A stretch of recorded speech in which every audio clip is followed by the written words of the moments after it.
Break के बाद स्वागत है आपका। बात करेंगे बिहार की, जहां बक्सर में बड़ा ट्रेन हादसा हुआ। दिल्ली के आनंद विहार से कामाख्या जा रही नॉर्थ ईस्ट एक्सप्रेस कल देर रात पटरी से उतर गई। हादसे में 4 यात्रियों की मौत हुई है, जबकि करीब 90 लोग घायल हैं।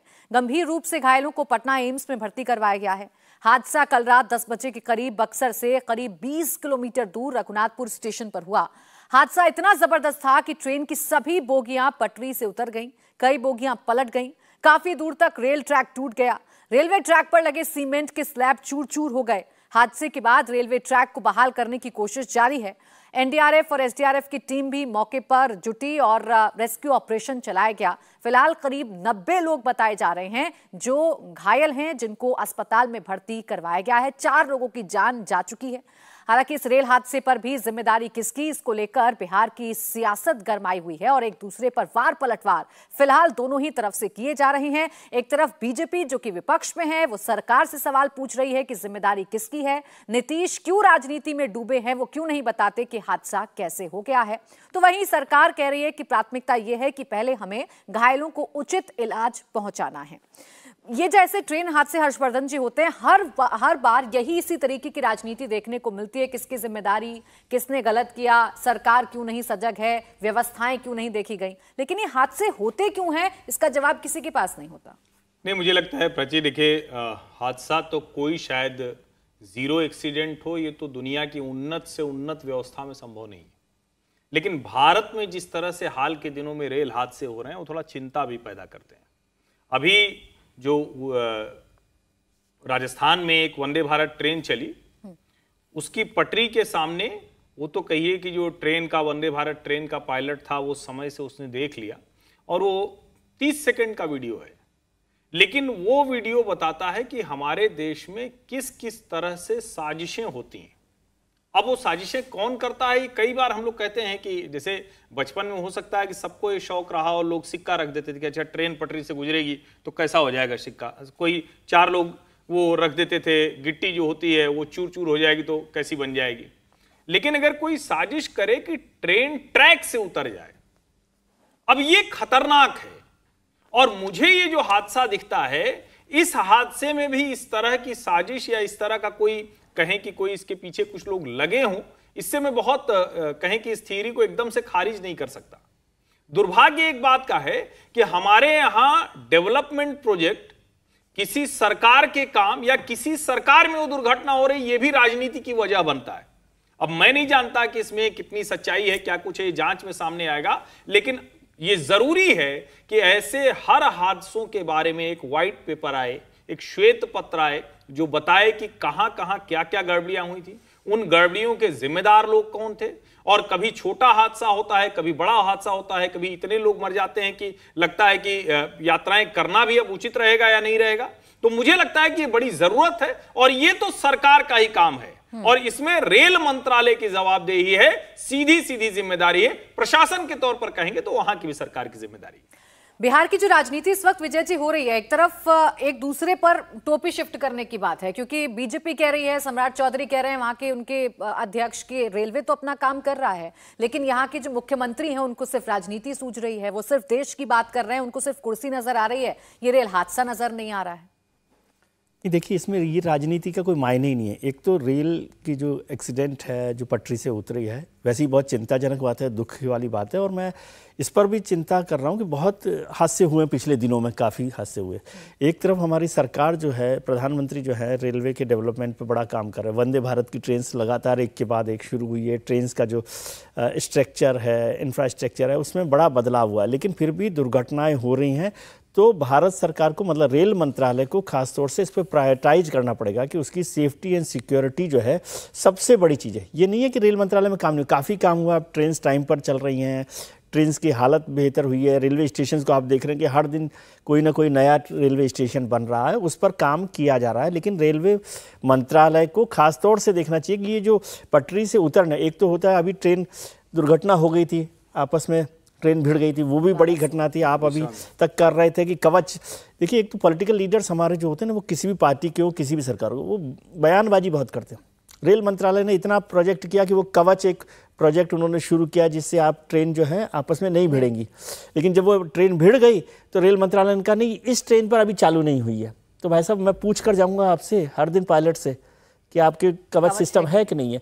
तो उस तरह की जो इग्नोरेंस है, और उस समय कोई पार्टी सरकार को आरोप लगाए, राजनीति करे, या बिहार में बीजेपी करे और जेडीयू अलग से सरकार पर लगाए, उसका मसला नहीं होता। बिहार सरकार का एडमिनिस्ट्रेशन का काम है कि वहाँ पर जो घटना हुई है, दुर्घटना हुई है, उसके बाद जो घायल हैं उनके लिए क्या इलाज की व्यवस्था की जा रही है, समय पर हो रही है कि नहीं हो रही है, जो मर गए उनके, और जो खासतौर से जो वहाँ पर पैसेंजर्स होते हैं, ऐसे समय में बहुत सारी घटना क्या होती है, परेशानी कि जो लोग ठीक भी हैं उनके परिवारजनों के लिए बड़ी मुश्किल हो जाती है, उनको कोई कनेक्ट ही नहीं मिल पाता कि वो ठीक है कि नहीं है। वो सारी व्यवस्थाएं देखने का काम, उन लोगों को, घायलों को अस्पताल तक पहुंचाने के काम, इस पर काम करना चाहिए।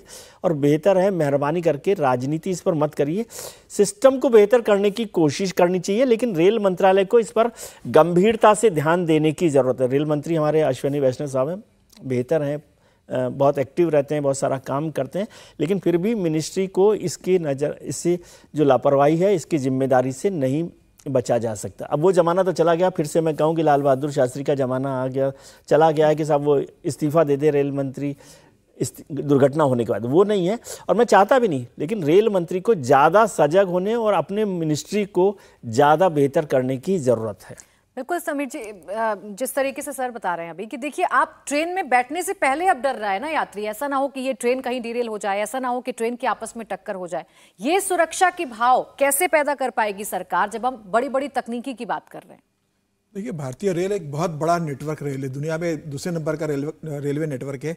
और भारतीय रेल की जो दुर्दशा पहले रही है, इसके ऊपर ध्यान नहीं दिया गया है, मुझे ऐसा लगता है। उसके बाद 2014 के बाद लगातार रेलवे ट्रैक को ठीक करने का काम चल रहा है, उसकी टेक्नोलॉजी अपग्रेड की जा रही है, सुरक्षित रेलें पहुंचे स्टेशन पे, इसकी व्यवस्था की गई है।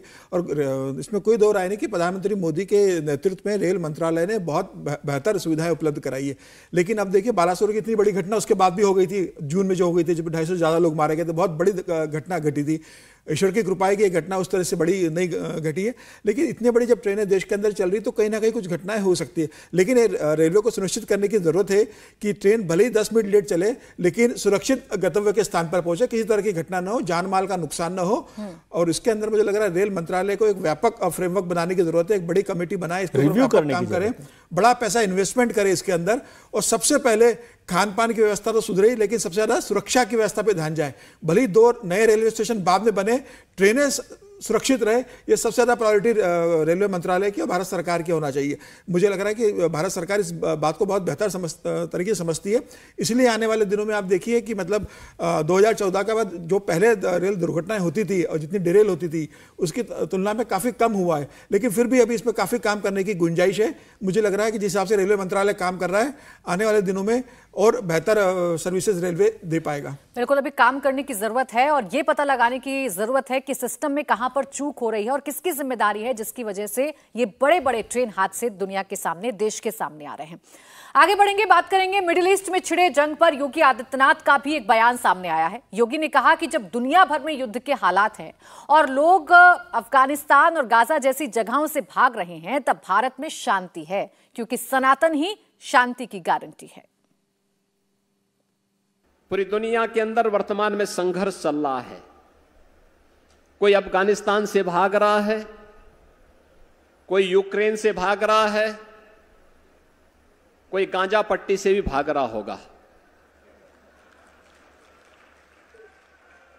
लेकिन दुनिया के अंदर अगर वास्तव में विश्व शांति की कोई गारंटी हो सकता है, तो विश्व शांति की गारंटी केवल सनातन धर्म हो सकता है और भारत हो सकता है, बाकी कोई और नहीं हो सकता।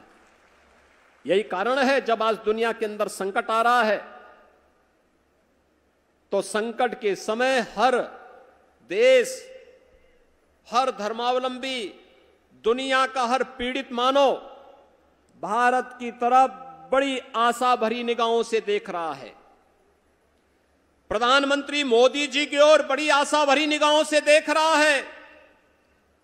उसे विश्वास है भारत ही फिर से उसके लिए आस बनेगा, भारत ही फिर से एक विश्वास बनेगा।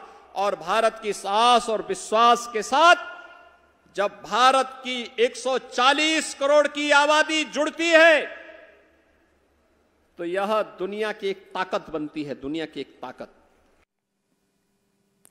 तो मुख्यमंत्री योगी आदित्यनाथ ने यह साफ कर दिया कि सनातन ही शांति की गारंटी है और इसीलिए अब पूरी दुनिया देश की तरफ, भारत की तरफ नजरें उठाकर देख रही है, क्योंकि यहां पर जिस तरीके की शांति है वो बाकी देशों में नहीं है। हर्षवर्धन जी, क्या इसे काउंटर माना जाए उन लोगों का जो नफरत फैलाने की कोशिश कर रहे हैं, जो प्रोपेगेंडा फैलाने की कोशिश कर रहे हैं, हमास को धर्म से जोड़कर जस्टिफाई कर रहे हैं उन हमलों को? देखिए, जो बात योगी आदित्यनाथ जी कह रहे हैं, इसको थोड़ा और सरल शब्दों में कहें तो दुनिया के किसी हिस्से में हिंदू धर्म को, सनातन धर्म को मानने वाले लोग कब्जा अधिकार की लड़ाई नहीं लड़ रहे हैं। दुनिया के किसी हिस्से में हमारी अपनी भूमि पर इस वजह से कब्जा है क्योंकि हमसे बंट गया हमारा ही देश। पाकिस्तान कोई दूसरे का देश नहीं है, हमारा ही देश है। हिंदू मुसलमान के चक्कर में बंट गया, अब वहां से बट के फिर उसमें भी बट गया, 2 देश हो गए, मुसलमानों के भी 2 देश हो गए, बांग्लादेश हो गया, और पाकिस्तान ने चाइना को भी घुसने का मौका दे दिया। लेकिन हम न तो किसी की जमीन पर कब्जा करने जा रहे हैं, हम न कहीं संघर्ष कर रहे हैं, और दुनिया के किसी भी हिस्से में जो हिंदू है, जो सनातनी है, वो बेहतर जीवन स्तर का एक कहें कि जीता जागता प्रमाण होता है। अभी बहुत चर्चा होती है कि अमेरिका में सबसे बड़ा अभी मंदिर बन गया है, दूसरा स्वामीनारायण संप्रदाय के लोगों ने बनाया।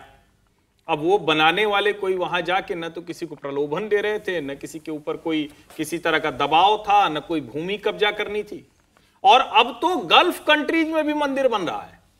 ये वो प्रमाण है जो बताता है कि जो योगी आदित्यनाथ कह रहे हैं, जो दुनिया जिस तरह से देखती है, जो G20 का डिक्लेरेशन हुआ जिसमें 1 अर्थ 1 फैमिली 1 फ्यूचर की बात की गई, और जो हम हमेशा से कहते रहे हैं वसुधैव कुटुंबकम, संपूर्ण विश्व एक परिवार है, ये भावना अगर आएगी, और मैं बार बार कहता हूं, फिर से दोहरा रहा हूं, परिवार का कॉन्सेप्ट भारत के अलावा कहीं है ही नहीं उस तरह से।